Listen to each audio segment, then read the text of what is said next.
kalau ditanya kepada saya tentang Pak Hartonya, ya, sepanjang yang saya kenal beliau secara pribadi dan secara langsung, ya, orangnya itu sangat sederhana hidupnya, bicaranya juga sederhana.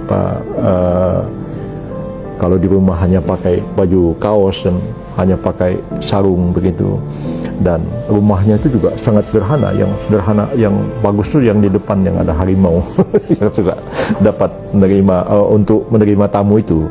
Tapi secara keseluruhan tuh kehidupannya itu sangat luar biasa ya. Saya kadang-kadang disuruh beliau bekerja di rumahnya, ngetik macam-macam begitu sampai siang, terus Pak Harto datang pakai sarung begitu, nanya, "Dil, kamu sudah makan?" "Oh, belum Pak." Panggil ajudannya, "Sediakan pop mie 2 gitu. Jadi pop mie dia. Kadang-kadang ada nakalnya juga, saya bilang, "Bapak ini saya suruh kerja dikasih makan pop mie. Saya disuruh kerja di rumah Pak Camat aja dikasih makan enak, sama Bapak kalau makan pop. Oh, saya makannya memang begini," katanya begitu. Jadi orangnya itu memang hidupnya itu sangat sederhana ya. Jadi kalaupun dikatakan bahwa Pak Harto itu korupsi, menumpuk harta kekayaan sampai disimpan di bank-bank Swiss ya, itu tidak pernah terbukti sampai hari ini. Jadi waktu Krismon itu saya ingat pada waktu itu Pak Murdiono bercerita kepada saya tentang tuduhan-tuduhan itu, dan Pak Mur sebenarnya mencari itu. Ya, saya juga waktu itu ditugasi menerbitkan beberapa paspor diplomatik kepada orang-orang tertentu ya, untuk pergi ke Swiss untuk melacak itu. Ternyata tidak ada. Dan pada waktu Pak Habibie juga, Pak Muladi pada waktu itu ditugasin untuk melacak itu sampai ke Swiss, nggak ditemukan. Jadi saya sendiri mengalami ketika hari-hari terakhir menjelang Pak Harto meninggal, beberapa bulan sebelum meninggal itu, saya sudah jadi Mensesnek pada waktu itu. Pak Harto memanggil saya ke rumahnya dan beliau mempertanyakan mengenai mengapa beliau tidak dikasih rumah ya, karena menurut peraturan yang berlaku kan mantan presiden dan wakil presiden itu disediakan rumah, kemudian mobil, kemudian ada supir dan pengawal begitu, ada fasilitas untuk mantan presiden. Dia bilang, "Real, saya dengar semua sudah dikasih, Gus Dur sudah, Bu Megawati sudah, saya kok belum?" katanya. Jadi saya bilang, "Oh, Pak Harto memang perlu rumah." Dia bilang, "Bukan, saya mau beli rumah di Jalan Tengku Umar untuk dijadikan klinik jantung sesuai dengan permintaan almarhumah Ibu Tin," beliau katakan. Jadi kalau bisa ya saya mau rumah itu.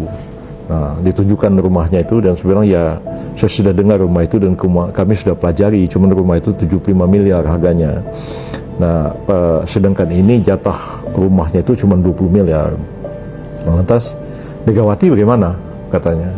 Saya bilang, 25 miliar itu rumahnya di Tengku Umar. "Loh, kok bisa lebih?" kata Pak Harto. Katanya Bu Mega janji mau kembaliin yang 5 miliarnya. Jadi ya Seknek kemudian sudah belikan rumah untuk beliau. Gus Dur bolak-balik, ujung-ujungnya minta uangnya dan sudah kita serahkan kepada beliau. Dan kalau begitu bagaimana katanya? Ya gimana Pak, itu kalau 75 miliar? Ya saya kan jadi presiden 6 kali katanya, berarti kan 6 kali 20 kan 120 kata. Saya bilang peraturannya kan cuma bilang 20 miliar Pak. Oh ya, terus ya udah, dia ngobrol yang lain lah, ketawa-ketawa sama saya begitu. Lantas berapa minggu kemudian ajudannya telepon saya lagi, dia bilang, "Pak Harto suruh Pak Yusril datang ke rumah ya." Jadi saya datang. Ya, Pak Harto bilang, "Ril, soal rumah tuh gini aja deh, sekarang saya perlu uang." Ya, Pak Harto perlu uang buat apa? "Ya kan kamu tadi masuk dari mana?" "Saya masuk dari belakang Pak." "Nah, kamu lihat kan tadi rumah sudah bocor." "Nah, betul." Jadi saya masuk tuh biasa lewat pintu yang saya biasa masuk lah, lewat belakang begitu, dan sudah banyak tergenang air karena hujan waktu itu. Dan biar saya mau betulin rumah ini, saya nggak punya uang lagi. Sampai waktu itu saya telepon Sri Mulyani supaya uangnya dikeluarkan. Jadi saya bikin memo sama Pak Presiden SBY pada waktu itu, dan SBY setuju. Saya bilang, "Ini kita ada kewajiban sama Pak Harto belum kita penuhi." Terus kemudian Ibu Sri Mulyani setuju, dan waktu itu pun Ibu Sri Mulyani masih persoalkan lagi. Dia bilang, "Ini 20 miliar, ini Bang Yusril, Tapi ini kan kena pajak apa enggak nih? Sebenarnya masa sih gini-ginian aja dipajakin gitu. Nah akhirnya yang distorkan dikasihkan Pak Harto itu cuma 13 miliar. Yang 7 miliarnya itu masih tanda tanya apakah kena pajak atau tidak. Nah, setelah saya tidak jadi mensesnek lagi, saya nggak tahu apa itu sudah dipotong atau tidak. Sri Mulyani kan masih jadi Menteri Keuangan sampai sekarang. Jadi itu ceritanya. Jadi kalau Pak Hartonya sendiri itu saya kira enggak.